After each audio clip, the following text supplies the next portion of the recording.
오늘 증시 사실 이제 우리 그 미국 증시 나쁘지 않았었고, 근데 이제 문제는 미국 증시를 보면은 금리가 올랐어요.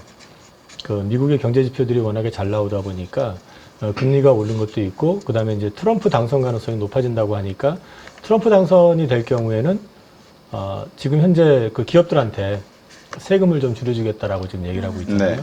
그럼 세금을 줄이게 되면은 그만큼의 재원을 결국 채권을 통해서 또 다시 조달을 하게 될 것이고, 이게 금리 인상의 트리거가 될 가능성이 있다라는 우려감이 있는 데다가 또 한 가지 굳이 얘기하라고 그러면은 물가 지표에 대한 좀 우려도 살짝 이제 고민을 하는 것 같더라고요. 그런데 그 어떤 것도 사실은 냉혹하게 말씀을 드리면 오늘 주가를 설명할 수 있는 명쾌한 얘기가 없습니다. 중동 분쟁 때문이었다고 하면은 뭐 우리만 지금 뭐 중동에서 우리가 직접 전쟁하는 것도 아닌데 우리만 이런 것도 웃기고. 그러니까 우리가 이스라엘보다도 못하다면서요, 전쟁하고 있는 증시. 또 뭐 러시아랑도 러시아도 그렇고. 아니 하여튼 뭐 우리가 중국이 꼴찌였는데 이제 치고 올라갔고 우리가 이제 꼴찌죠. 중국을 감히 어떻게 비교를 합니까? 거기는 네. 지금 올해 들어와서 수익률 거의 글로벌 랭킹에 들어가는데 이제는. 아무튼 좀 설명하기 좀 어려운 그런 장이었던 것 같습니다. 그래서 저도 좀 답답했고, 그 다음에 이제 뭐 오늘 여기저기서 사실 이제 그 개인 투자자들 가운데서 좀 투자 경력이 굉장히 되고, 나름 이제 시장에서 큰 수익을 내서 그 완전히 전업을 하신 분들 있잖아요. 네.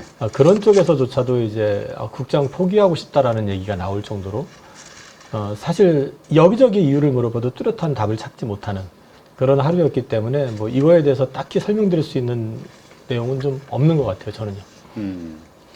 한숨이 알겠습니다. 늦었다는 소문이 네, 들리더라고요. 저기 네. 어떻게 더 그렇죠. 그 네. 그러면은 근데 주름살 한 몇 개를 더 만드는 이 한국 증시 아닌가 싶어요. 우리들의 마음 속에도 그렇고 외모에도 그렇고. 그래서 요즘에 톡신 시장 잘 가는 걸까요? 그래도 저는 이 와중에 주식을 샀습니다. 뭐 사셨어요? 아 그래요? 안 가르쳐줘요. 뭐 안 궁금? 네, 쉽지 않습니다. 그러면은 저 지금 하나 더 궁금한 게 있는 게, 일단은 오늘 좀 그래도 기대를 해봤던 게, 어제 TSMC가 실적을 굉장히 좋게 발표를 했잖아요. 전망도 낙관적으로 했고, 근데 오늘 SK 하이닉스가 4% 넘게 빠졌어요. 이거는 어떻게 해석을 해야 될까요? 국장의 특징 같습니다. 그러니까 이제 최근에 그 한미랜다 하이닉스 같은 경우는 바닥에서는 외국인들이 좀 사들어왔었고요. 그리고 또 어저께도 TSMC 실적 발표 나기 전부터 야금야금 사다가 실적 발표 나면서 급하게 사들이면서 주가를 올려놨었거든요. 근데 이제 그 TSMC 실적이 잘 나왔고 미국에서 뜨겁게 반응을 했는데 어제 미국에서 반도체 전체를 놓고 봤을 때는 지수가 그렇게 크게 높지는 않았었어요. 근데 이제 거기에 뭐가 나왔었냐면 그 미국 장비, 미국의 기술이 들어가 있는 장비에 대해서 또 중국 수출 규제 얘기가 또 나왔었고요. 거기에다 이제 국장의 특징이라고 말씀을 드린 거는 어쨌든 바닥에서 좀 올라온 폭이 있었던 데다가 국내 증시가 전반이 밀리고 거기에 그 반도체 쪽에 노이즈가 좀 있었잖아요. 그러니까 일단 차익 실현을 해버리는. 근데 제가 이제 장 끝나고 나서 보니까 그게 외국인들이 많이 팔았더라고요. 그럼 외국인들조차도 한국에서는 장투가 현재는 답이 아니다라는 걸 알고 있는 것 같고, 그 다음에 이제 국내 증시에서 그동안 수급의 어떤 축이었었다고 그러면 누가 뭐래도 지금 동네 바보용이 됐지만 삼성전자였거든요. 그렇죠. 근데 삼성전자에 대해서 끊임없이 지금 매도가 나오고 있는 상황이니까 삼성전자의 주가는 사실 저번에도 말씀을 드렸지만 밸류 상으로는 여기서 추가적으로 빠지기는 쉽지 않다. 근데 이제 시장이 충격을 받으면 한 번 더 빠질 것 같고, 오히려 이렇게 얘기하면 안 되는데, 오히려 한 번 충격을 차라리 받아가지고 툭 빠져버리면 오히려 기업 바닥을 확인해 줄 수도 있다. 근데 이제 어찌됐든 간에 그런 상황이다 보니까 이제 하이닉스 쪽으로 좀 몰려 있었던 기대감들이 거꾸로 오늘 장에서는 그냥 반작용으로 좀 작용한 거 아니냐. 펀더멘탈 상으로는 전혀 오늘 그렇게까지 밀려야 될 이유가 없었던 것 같습니다. 그러게요. 뭐 가권 지수, 대만 지수도 상승이 됐고 나스닥 선물 지수도 좋고, 우리가 빠질 이유가 도대체 뭘까? 뭐 특별하게 눈에 띄는 악재가 있는 것도 아닌 것 같고. 네. 하여튼 특히나 코스닥 1.5% 빠지는 거 보면서 그 개별주들이야 뭐 더 심하죠. 참 하여튼 너무하다 싶은 생각이 들긴 하더라고요. 답 없다. 뭐 코스닥이 특별히 더 많이 빠지고 상승 종목 수 뭐 300개 내외, 나머지 다 하락하고 이런 그림이 나왔다는 거는 오늘 오후 들어와가지고 특히 기관 투자가 쪽에서 매물이 많이 쏟아져 나왔거든요. 그거는 저는 금투세 이슈, 뭐 얘기 안 할 수 없다고 봅니다. 그래서 금투세 관련된 부분에 대해서 이제 뭐 이번엔 또 국정감사 끝나고 나서 입장 밝히겠다고 했잖아요. 뭐 언제까지 그럴지 모르겠지만 하여튼 그런 부분들이 시장에 대해서 부담을 줘 왔었던 터에다가 조금만 노이즈가 발생이 되면은 문제는 지금 코스닥은 밸류로 설명되는 장은 아니에요. 개인 투자자들이 워낙에 많은 데다가 적자 기업들도 많고 특히 이제 바이오 섹터나 뭐 이런 쪽이 많이 들어가 있잖아요. 2차 전지나. 그렇게 돼 있기 때문에 그쪽에 대해서는 바스켓을 많이 비워놓은 상태고 그렇기 때문에 이쪽은 사실 개인 투자자들의 수급에 의해서 좌우되기 때문에 조금만 흔들어 버려도 주가는 급락할 가능성이 높거든요. 그래서 오늘 흐름 자체는 저는 다른 거 가지고는 설명이 불가능하다고 보고 있고요. 금투세 이슈가 가장 큰 이슈라고 저는 생각을 하고 있고 이런 부분들이 계속해가지고 투자자들을 갖다가 국장에서 미국장으로 넘어가게 만드는 또 하나의 동인이 되고 이거는 또 결과적으로 앞서 대표님 말씀하셨던 것처럼 자금 조달 금리 자체를 높이게 되고 그 다음에 이제 조달하는데 기업들이 좀 더 어려움을 겪기 시작하면은 그만큼 글로벌 시장에서 경쟁력을 잃을 수밖에 없고 그렇게 되면 한국 경제가 또 전반적으로 좋아지기보다는 좀 어려워지는 국면이 되게 될 거고 한마디로 말씀을 드리면 냄비 속에 끓는 냄비 속에 들어가 있는 개구리 모양이 될 가능성이 높다. 이런 부분들을 말씀을 드리는 게 제가 무슨 정치하는 것도 아니고 참 이제 말하는 것도 지겨운데 하여튼 그런 느낌을 받았습니다. 네, 알겠습니다. 하여튼 그 TSMC 실적 발표가 너무 좋았기 때문에 오늘 그 HBM 관련주들 뭐 하이닉스를 포함해서 상당히 좋지 않을까. 물론 어제 장 막판에 좀 뭐라 그럴까 영향을 받긴 했지만 그래도 오늘 좋지 않을까 기대했던 분들 입장에서는 오늘 정말 실망스러운 하루가 아닐 수 없을 것 같아요. 저는 사실 오늘 나오면서 금요일이고 또 이제 트럼프 당선 가능성이 높고 이런 것들 때문에 아침에 급등을 해서 출발했다 밀릴 것 같다. 그러면 오후 들어와 가지고 하이닉스 내지는 TSMC향으로 매출이 있는 회사들 그쪽을 조금 포트에 담아볼까? 이 생각은 하고 나왔었어요. 이제 살려고 마음을 먹었던 섹터가 2개였는데 안 샀어요, 결국은. 이쪽은 좀 봐야 되겠다, 아무래도. 여전히 좀 불안정한 흐름이 좀 보이고 그리고 지금 시장에서는 개별 종목 같은 경우는 잘못 사면은 지금 시장 자체가 수급이 없다 보니까요.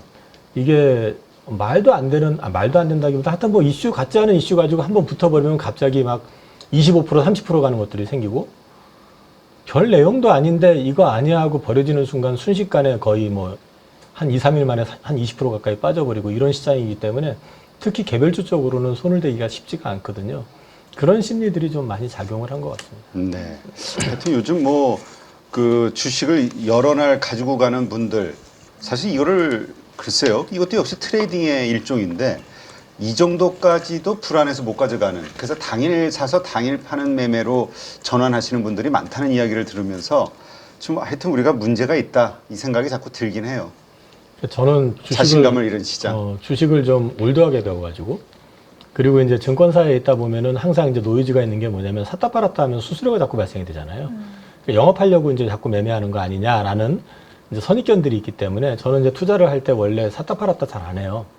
그래서 요즘 같은 경우는 사실 저 개인적으로는 이게 투자를 베팅을 하기가 되게 어려워요. 그래서 현금 비중이 많기는 한데 조심스럽지만 저는 좀 그래도 지금 말고 어찌됐든 간에 저는 개인적으로는 그러니까 내년에 이제 금투세 시행하는 건 사실상 불가능하다고 저는 보고 있고 그 다음에 이제 그게 조금 더 붙어가지고 뭐 정치적인 이슈까지 맞물려 준다 그러면은 섣불리 못할 거다라는 기대감도 하고 있기 때문에 혹시라도 금투세가 좀 긴 기간 유예가 되고 또는 폐지가 되거나 그러거나 또 이제 그리고 대주주 요건이 작년에 50억으로 인당 늘었잖아요. 이제 이런 부분들만 좀 어느 정도 가시권에 들어가게 되면 어쩌면 연말 안에 한번 장이 우리한테도 기회가 있지 않을까 하는 생각을 가지고 저는 제가 사고 싶은 주식들을 요즘 야금야금 되게 좁쌀 영감처럼 조금씩 사고 있습니다. 네. 좁쌀 영감. 좁쌀이 뻥튀기가 돼야 될 텐데. 근데 이제 얼마 전에 그 국세청장이 나와서 그 얘기 했잖아요. 금투세 시행 쉽지 않다고. 근데 이게 사실 어느 정도 금투세 관련해서는 시장에서는 이미 반영한 거 아닐까라는 의견들도 좀 있기는 하거든요. 문제는 시장에 지금 돈이 없잖아요. 그렇죠. 신규 자금이 안 들어온다는 거거든요. 근데 지금 보면은 금리 인하 이제 시작됐잖아요. 지금 은행금리, 정기예금 얼마인지 잘 모르겠어요. 전 정기예금 잘 안 드니까. 지금 3% 중반 미칠 것 같은데요. 봐가지고는 얼추.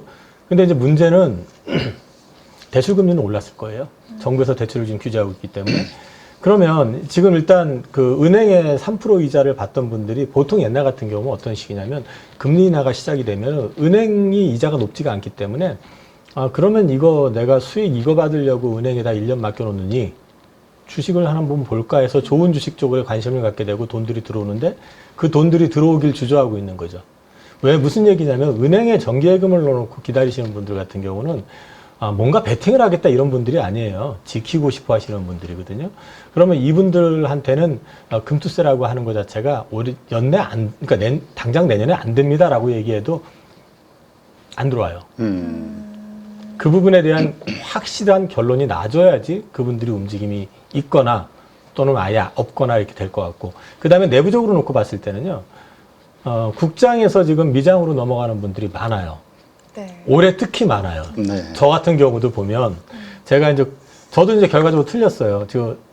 일본이 엔고가 나오면서 지난번에 일본이 슈퍼 엔고는 절대 못 만든다. 이번에 총리된 사람 성향도 그렇고 그렇기 때문에 적절한 엔고가 나올 경우에는 미 달러는 피크아웃이 됐을 것 같고, 그리고 나면은 미국에 투자할 때 자칫 잘못하면 환에서도 손실을 볼 수 있고, 그다음 미국 주가가 높기 때문에 어떻게 보면은 우리 국장 같은 이머징 마켓의 기회가 좀 크게 올 수도 있습니다라고 하고 최근에 좀 말렸는데 말린 게 바보가 된 거죠 지금. 근데 이제 갑자기 일본 총리, 일본 그 BOJ에서도 지금 금리 갑자기 한번 출렁이고 난 다음에 눈치 보더니만 이제 상황에 따라서 금리 인상 안 할 수도 있고 뭐 이런 식으로 말을 바꿔버렸잖아요, 지금. 그래서 이제 지금 구조상에서는 우리가 지금 가만히 보면 뭔가 좀 끼었다라는 느낌. 너크래커라고 그러잖아요. 막 그 미국, 중국 사이, 이 강자들 사이에 뭔가 좀 껴가지고 꼼짝달싹 못하는 그런 애매한 상황이 좀 된 것 같아요. 이머징이 좋다니까 갑자기 중국이 경기 부양한답시고 또 그쪽으로 자금이 가버리고, 미국이 달러 강세가 나와버리니까 국장 경제 성장률 2.5%, 미장은 지금 보니까 연율로 3.2%. 그 등치가 3.2% 나오는데 왜 국장을 하냐는 거죠. 이런 어떤 패턴이 좀 반복이 되고 있는 것 같아서 조금은 좀 답답합니다. 네.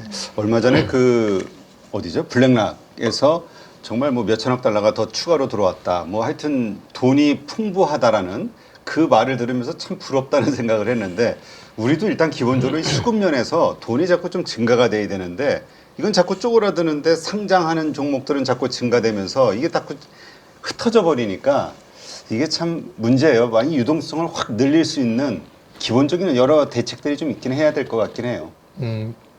닭을 잡아먹더라도요, 너무 어릴 때 잡아먹으면 먹을 게 없어요. 키워가지고 잡아먹어야 되거든요. 그리고 닭으로부터 알을 받으려고 그러면은 일정의 자양분을 계속 먹이를 줘가면서 키워야지 알이 나오는 거잖아요. 그게 무슨 얘기냐면 지금 현재 우리 제도권을 좀 키우지 않으면 정치 쪽에서 특히 경제에 대한 부분에 대해서 투자할 거 없으면 인버스하라는 소리 이런 말 한다는 것 자체가 너무 어이가 없는 얘기거든요. 그럼 한국 망하는데 베팅하라는 얘기가 똑같은 거잖아요, 결과적으로. 그러니까 지금 이게 우리 전체 글로벌 증시가 어렵다라고 하면은 이거는 어떤 상황, 경기 사이클이나 이런 얘기라고 할 수 있지만, 우리가 전쟁하는 국가보다도 못한 상황이라고 한다면은 이게 뭐가 문제가 있구나 하면서 그 문제가 뭔지를 파악을 해야 되는데 거기에 대한 파악이 없고 세금 얘기만 하고 있잖아요. 그럼 그렇게 세금을 중요시 여기셨다면은 사실 제가 볼 때는 부동산 이렇게 가격 높고 한데 왜 거기는 관심을 안 갖고 증시에다가 세금을 갖다 더 매기겠다고 이러는지 난 그것도 이해가 안 되고. 그래서 이제 이런 부분들을 좀 심각하게 고민을 해야 된다. 자칫 잘못하면은 국가 경쟁력하고 이게 직결이 되거든요. 이게 증시에 있어서 제가 말씀을 드리는 게 아니고요. 증권 시장이 커지면 커질수록 국가 경쟁력은 높아져요. 당장에 보면 우리나라를 보지 말고 베트남을 보세요. 베트남 증시 진짜 상장된 거 몇 개 되지도 않던 시절에서 지금 얼마나 컸어요? 인도를 보세요, 지금. 그러니까 이 증시에 자금이 들어온다는 거는 그 나라의 어떤 산업의 가능성을 보고 투자가 들어온다는 얘기거든요. 그럼 들어올 수 있게끔 유인책을 찾아야 되는 게 현실인데 지금 거기에 전혀 관심이 없잖아요, 지금. 그게 좀 답답하네요. 자, 오늘 중국 지표가 잘 나왔죠? GDP 4.5 예상이었는데 4.6 나오고 0.1이 그 얼마나 큰 차이인가 싶긴 한데 어쨌건 시장은 뭐 좀 환호하는 것 같습니다. 이 중국 지표 설명 좀 해주시죠. 지금 우리가 중국 경제에 대해서 어떤 관점을 가져야 되는지. 일단 계속해가지고 그 경기 부양책이 나오고 있잖아요. 그래 이번 결과 나온 거 봤을 때는 사실 그게 그렇게 서프라이즈한 거는 아니에요. 여전히 좀 부족하구나. 그리고 이제 연말까지 5%를 제시를 했는데 하기 위해서는 결국은 또 추가적으로 경기 부양책이 나올 수밖에 없다라는 거를 갖다가 이제 봐야 되는데 이번에 경기 부양책을 이전에 내놨던 덕에 내구재 주문 쪽이나 이제 소비 쪽에서 이번에 10개월 내에 최고치가 나왔다고 하더라고요. 그래서 이제 이게 효과가 없지는 않구나. 그 정도는 볼 수 있고 그다음에 또 예고했던 게 추가적인 금리 인하, 그다음에 대출 정책이라든지 이런 것들을 구체적으로 제시를 하고 있기 때문에 어찌됐든 간에 중국은 경기 부양에 있어가지고 지난 코로나 팬데믹 이후에 가장 강하게 지금 내놓은 것 같다. 그리고 또 이런 부분들이 결과적으로 지난 코로나 팬데믹 이후에도 사실은 경기 부양책 내놨지만 아주 크게 성공하지는 않았는데 어쨌든 그 이후에 가장 큰 규모로 또 이번엔 주식시장까지 건드려가면서 지금 들어오고 있는 상황이기 때문에 일정 구간에는 좀 영향을 주지 않을까 개인적으로는 그렇게 보고 있고요. 지금 당장에 이게 대단한데 이제 중국 살아나겠는데 이렇게 평가하기에는 조금 이른 것 같고 그렇습니다. 근데 이게 사실 중국 증시가 어쨌든 좋으면은 단기적으로는 수급이 뺏길 수는 있어도 결국엔 장기적으로는 같이 가는 경우가 많았다라는 점에서 중국 증시가 올라오면 한국 증시도 좀 기대를 해볼 만한 여지가 있지 않을까라는 의견들이 좀 있기는 하거든요. 이제 옛날에 봤자 뭐 얼마 아닌데 그 전하고 좀 달라진 건 뭐냐면 중국이 자체 어떤 경기 부양을 하면서 전부 자국 우선주의로 하다 보니까 우리나라 제품이 사실 경기 부양을 한다고 했을 때 크게 팔릴 수 있는 게 없어요. 뭐 자동차도 안 되죠. 휴대폰도 이제 사드 이후에 휴대폰도 안 되죠. 화장품도 안 되죠. 음식료 얘기를 하는데 음식료는 사실 볼륨이 너무 작고 그 다음에 이제 그 엔터 쪽 얘기를 하지만은 엔터 쪽 역시도 이제 중국의 그 광팬들 한 사람이 뭐 몇천 장씩 그 앨범 구매하고 이런 패턴 자체가 바뀌었잖아요. 그렇기 때문에 사실 중국의 경기 부양이 우리한테 주는 거는 간접적인 효과 그 정도지 예전처럼 중국이 살아나기 때문에 우리가 중간재를 팔아가지고 엄청나게 돈을 법니다 라고 얘기하기 쉽지 않은 그런 구조다라는 거. 일단 수급을 뺏기는 게 좀 더 클 것 같고 제가 보기에는 그러면 또 우리는 수급 뺏겼기 때문에 넉넉히 있어야 되느냐 하는 문제가 또 발생이 될 수도 있겠죠. 아무튼 중국이 좋아지는 것 자체가 우리 경제에 부정적인 건 아니지만 거기에 너무 크게 기대를 하는 거는 또 한계가 있다. 그리고 미국이 디커플링을 지금 이제 강조하기 시작하면서 우리는 철저하게 지금 미국 쪽으로 붙어 있는 상태거든요. 그러니까 미국 경제 성장하고 같이 궤를 같이 할 가능성이 오히려 더 높다. 그렇게 보시는 게 어떨까 싶네요. 네.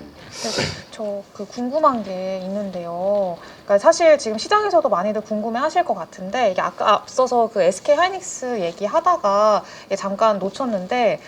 오늘 좀 특징적이었던 게 한미반도체라고 생각을 하거든요. 그리고 한미반도체와 한화 인더스트리얼이랑 이제 좀 계속 엇갈리는 내용들이 나오고 있잖아요. 근데 이거를 어떻게 해석을 해야 될지 이게 좀 궁금하거든요. 일단 한미반도체 주가 자체가 글로벌 반도체 장비 업체들 중에서 PER 밸류로 최고를 찍었었어요. 그래서 저는 사실 그거 아무리 HBM이 좋다고 그래도 이게 말이 되냐. 상식적인 선에서 봤을 때 말이 안 된다. 그리고 신규 그 진입을 누군가는 할 텐데 경쟁 독점 구조가 깨지게 되면 그게 가능할까라고 생각을 했는데 이제 그 노이즈가 지금 나온 거거든요. 그러니까 HBM3 버전에서는 한미가 독점을 했는데 이제 HBM3 쪽에 12단 거기서는 아마 이제 싱가포르 회사가 진입이 되는 것 같고요. 그 다음에 이제 한화인더 같은 경우는 이제 12단도 아니고 보니까 지금 이제 HBM4 그 다음 버전이죠. 네. 거기에 아마 이제 진입을 하기 위해서 지금 콜 테스트 받고 진행을 하고 있는 것 같아요. 그러면 지금 구조에서는 누가 되냐 안 되냐의 문제는 아닌 것 같고요. 한미 반도체 입장에서는 독점 구도가 깨질 가능성이 높다라고 저는 일단 오늘 뭐 리포트나 기사를 보면은 그렇게 좀 이해를 했고, 그 다음에 이제 한화인더 같은 경우는 들어가게 될 경우에는 물론 그 기업 주가에 대해서는 긍정적이겠죠. 근데 이제 그 부분에 있어가지고는 아직은 좀 시간이 좀 필요할 수 있고, 만약에 관심이 있으시다 그러면 좀 싸게 살 수 있는 방법을 찾든, 좀 인내가 좀, 뭐 장이 좋으면은 따라 붙어야 되지만 그런 장이 아니잖아요, 지금. 그러니까 이제 그럼 싸게 사기 위해서 좀 노력을 하시면서 진행 추이를 좀 지켜보실 필요가 있다. 뭐 지금 현재는 그 정도까지밖에 말씀 못 드리겠습니다. 그래요. 아, 참. 근데 또 그런 시각도 있긴 하네요. 그, 뭐죠? 화웨이 납품에 대한 조사, 소식. 이것이 이제 또 SK 하이닉스에게는 악재가 되는 거 아니냐. 그리고 그것으로 인해서 또 역시 한미 반도체까지 그 하이닉스의 장비 변경 뭐 이런 이슈하고 맞물려서 이쪽 HBM 쪽이 좀 다 뭐 여러 가지 좀 어려워진 게 아니냐라는 분석도 있긴 하네요. 그냥 한마디로 말씀을 드리면요. 화웨이 쪽으로 납품 관련해가지고 걸린 거는 진짜 납품을 했는지 여부는 모르잖아요. 네네. 근데 마이크론도 걸렸어요. 음, 그 뭐 하이닉스만 걸린 게 아니잖아요. 그렇죠. 아마 삼성은 모르겠네요. 하여튼 그리고 또 한 가지는 지금 현재 구조에서는 어찌 됐든 간에 하이닉스 빼고는 엔비디아 AI 가속기 못 만들어요. 그러니까 이제 그런 부분들 가지고 주가 빠졌다 그러면 그건 조금 과한 느낌인 것 같고, 그리고 하이닉스가 바보가 아닌 이상에는 그렇게 뒤로 몰래 중국으로 이렇게 팔거나 그러지는 않았을 것 같다라는 게 개인적인 생각입니다. 사실 뒤로 살려고 맘만 먹으면 지금 AI 가속기 같은 경우도 중국 업체들이 그 중동을 통해 가지고 많이 가져가고요, 인도 통해 가지고도 많이 가져간다고 그래요. 그건 막을 수가 없잖아요, 사실은. 그러니까 이거는 사실 노이즈라고 저는 생각을 해요. 알겠습니다. 자, 그렇다면 오늘 조선주 쪽 한번 점검해 볼까요? 지난번에 이제 워낙 조선주 좋게 말씀하셨고, 그 이후에 뭐 어쨌든 부침은 좀 있습니다만 어쨌든 좀 오르긴 했어요. 어떻습니까? 근데 또 어쨌든 또 조정이 들어간 것 같고.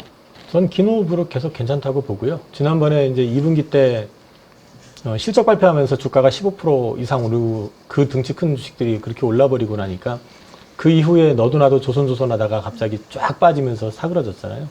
기간 조정도 충분히 받은 것 같고요. 3분기는 사실은 비수기예요. 조업일수가 짧잖아요. 휴가 있고요. 거기는 단체로 휴가 가면은 일주일을 그냥 통으로 쉬어버리니까, 이번에 또 추석 있었죠.